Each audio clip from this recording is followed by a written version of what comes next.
ঢাকা বিশ্ববিদ্যালয়ের কেন্দ্রীয় ছাত্র সংসদ নির্বাচনে ইসলামী ছাত্র শিবিরের নিরঙ্কুশ বিজয় শুধু দেশের ভেতর নয়, প্রতিবেশী ভারতেও আলোচনার জন্ম দিয়েছে। দীর্ঘদিন পর অনুষ্ঠিত এই নির্বাচনে শিবির তাদের ক্লিন ইমেজ আর শিক্ষার্থী বান্ধব কর্মকাণ্ডের কারণে ২৮টি পদের মধ্যে ২৩টিতেই জয় পেয়েছে। বিশ্ববিদ্যালয়ের ২ শিক্ষক ও ডাকসুর এক সাবেক জিএসের মতে, জাতীয়তাবাদী ছাত্রদল কিংবা বাংলাদেশ গণতান্ত্রিক ছাত্র সংসদ সুসংগঠিতভাবে শিক্ষার্থীদের কাছে পৌঁছাতে ব্যর্থ হয়েছে। ফলে শিক্ষার্থীরা বিকল্প হিসেবে শিবিরকে বেছে নিয়েছে। শিক্ষার্থীদের কাছে শিবিরের প্রচার ও সংগঠিত কার্যক্রম ভোটের মাঠে বড় ভূমিকা রাখে। শীর্ষ ৩টি পদে ছাত্রদলের সঙ্গে প্রতিদ্বন্দ্বিতা হলেও অন্য আসনগুলোয় বিএনপিপন্থী প্রার্থীরা উল্লেখযোগ্য লড়াই করতে পারেনি। বাম সংগঠন ও স্বতন্ত্র প্রার্থীদের প্রচারণাও ভোটারদের আকর্ষণ করতে ব্যর্থ হয়। ফলে ডাকসুর ইতিহাসে এই প্রথমবারের মতো শিবিরের প্যানেল বিপুল সংখ্যাগরিষ্ঠতা অর্জন করে।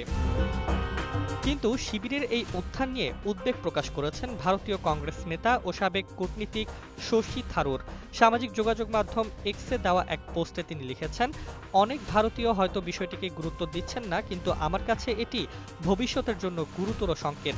তার মতে, বাংলাদেশে মূলধারার ২ দল, দীর্ঘদিন ক্ষমতায় থাকা আওয়ামী লীগ এবং বিএনপি জনগণের আস্থা হারিয়েছে। এ কারণে সাধারণ শিক্ষার্থী সহ অনেকেই জামায়াতকে বিকল্প শক্তি হিসেবে দেখছেন।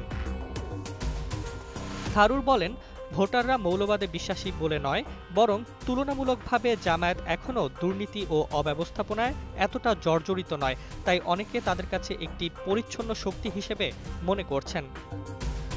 সবশেষে তিনি প্রশ্ন তুলেছেন, ২০২৬ সালের ফেব্রুয়ারিতে অনুষ্ঠিতব্য জাতীয় নির্বাচনে এই প্রবণতা কিভাবে প্রতিফলিত হবে? তখন কি নয়াদিল্লিকে এমন এক বাস্তবতার মুখোমুখি হতে হবে যেখানে প্রতিবেশী বাংলাদেশে জামায়াত সংখ্যাগরিষ্ঠ সরকার গঠন করবে? ডাকসু নির্বাচনের ফলাফলকে কেন্দ্র করে তাই দেশি বিদেশি মহলে শিবিরের উত্থান নতুন রাজনৈতিক সমীকরণের ইঙ্গিত দিচ্ছে।